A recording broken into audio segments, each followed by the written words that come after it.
Esta es la lección número 3 y tiene como nombre estados de la materia y soluciones.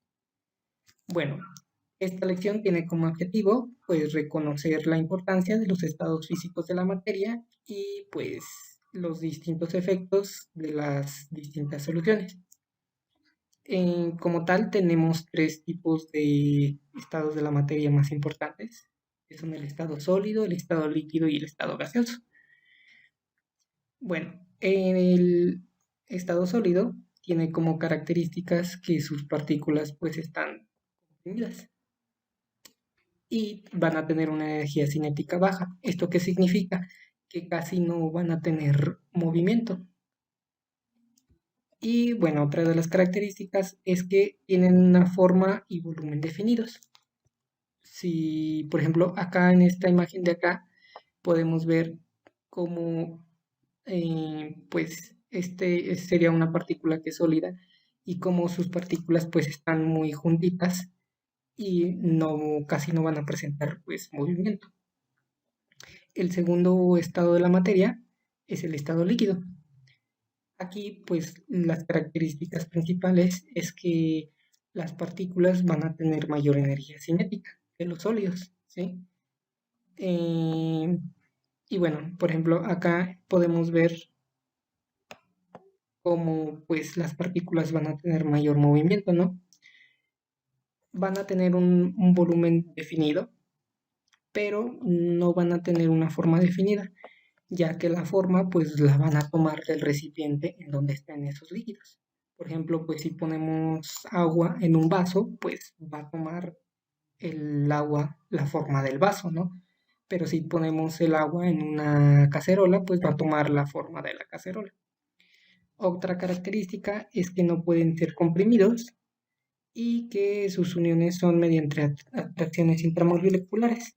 Como último estado de la materia está el estado gaseoso. Este estado va a tener como características que pues va a tener mucho espacio entre las moléculas y van a presentar una energía cinética alta. Es decir, que van a presentar mucho movimiento.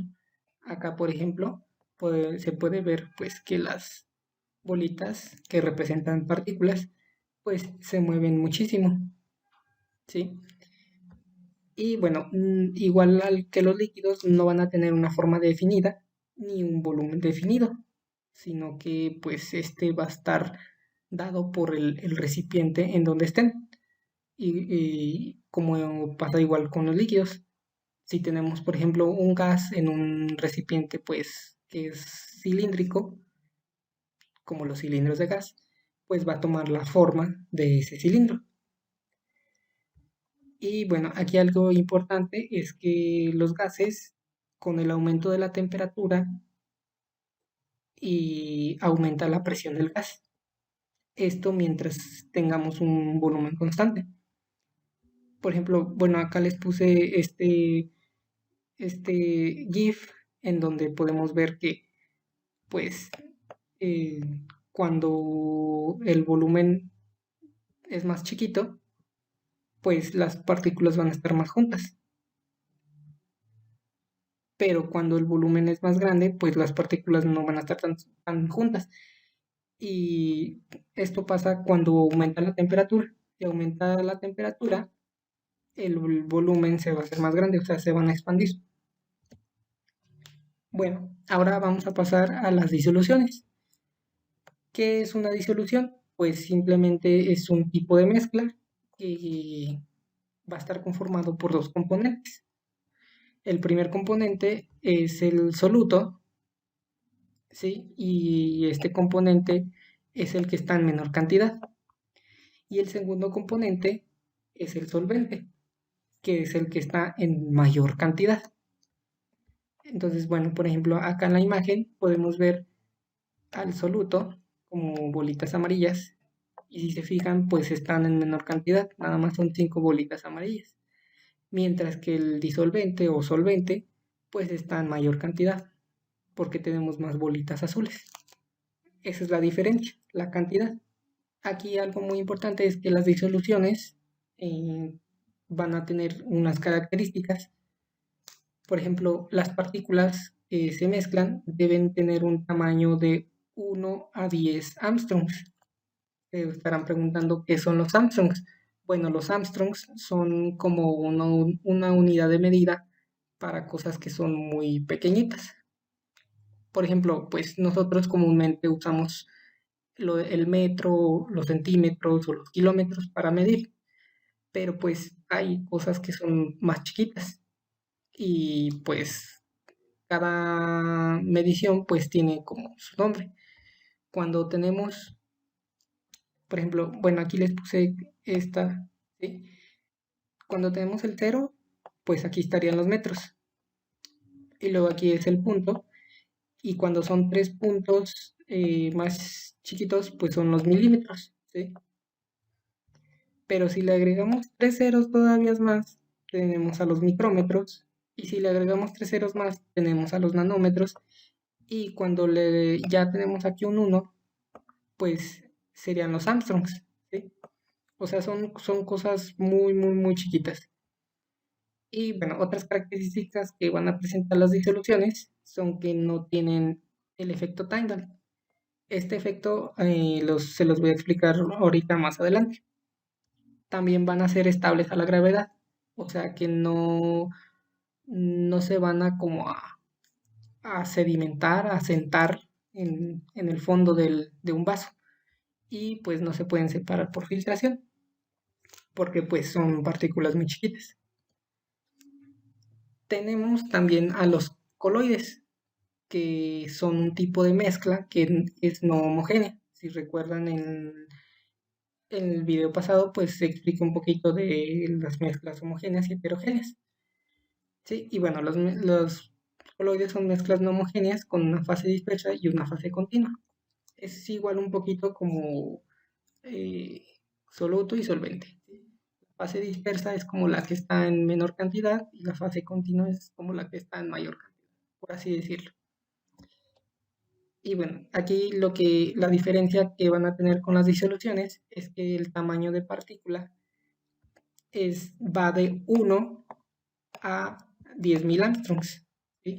Las disoluciones iban de 1 a 10 Armstrongs, pero los coloides van de 1 a 10.000 Armstrongs, es decir, van a tener un tamaños un poquito más grandes.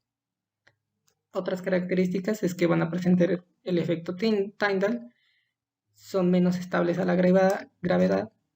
Entonces, pues sí van a precipitar, por así decirlo, sí se van a asentar. Y presentan movimiento browniano. Esto también se los voy a explicar ahorita más adelante. Y no son separables por filtración. Y bueno, aquí en esta imagen podemos ver como las soluciones o las disoluciones pues tienen un tamaño de partícula muy chiquito. Pero cuando ya tenemos un coloides son partículas un poquito más grandes. Y también tenemos a las suspensiones, que pues esas son muchísimo más grandes todavía. Y bueno, ahora sí, les voy a explicar lo que es el efecto Tyndall. Este es un efecto que es producido por las partículas coloides que dispersan la luz. Un ejemplo muy claro es cuando pues ha llovido mucho y hay niebla. La niebla pues son gotitas de agua que hay en el aire y esas gotitas de agua pues tienen un tamaño lo suficientemente grande como para que la luz de los rayos del sol pueda ser reflejada o dispersada, por así decirlo. Y por eso se ve aquí como en la imagen, se ve pues así como borroso, ¿no? Por eso así se ve bajo la niebla. Es debido a este efecto. Y bueno, aquí, por ejemplo, las soluciones no presentan ese efecto porque su tamaño de partícula es tan chiquito que no van a lograr dispersar la luz. Pero los coloides sí van a tener un tamaño un poquito más grande y van a lograr dispersar la luz y por eso se va a ver así como borroso. El siguiente efecto que tenemos es el movimiento browniano. Sí, este es un fenómeno en el que pues las moléculas se mueven en forma que es aleatoria.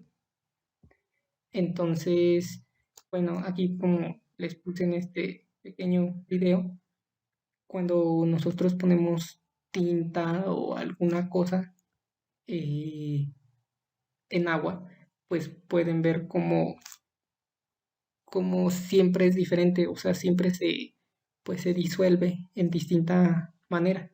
Y esto se debe a que las partículas se mueven de forma, pues sí, aleatoria. ¿Qué es la floculación? Eh, la floculación es un proceso químico en el cual se adicionan unas sustancias que se conocen como floculantes y pues estas sustancias hacen que los coloides o partículas coloides que están en el agua pues se vayan uniendo y formando flóculos. Por ejemplo, aquí tenemos esta imagen. Tenemos estas partículas y cuando le añadimos lo que es el floculante, pues lo que va a pasar es que van a actuar como un imán y van a ir uniendo pues más partículas, ¿no? Entonces se van a flocular, así se le conoce. Y lo que va a pasar es que se van a precipitar, o sea, se van a ir al fondo del recipiente. Y bueno, la floculación es algo que se utiliza mucho en plantas tratadoras de agua para quitar parte de la suciedad que tiene el agua. Pero también se usa la coagulación, que es muy parecido a la floculación.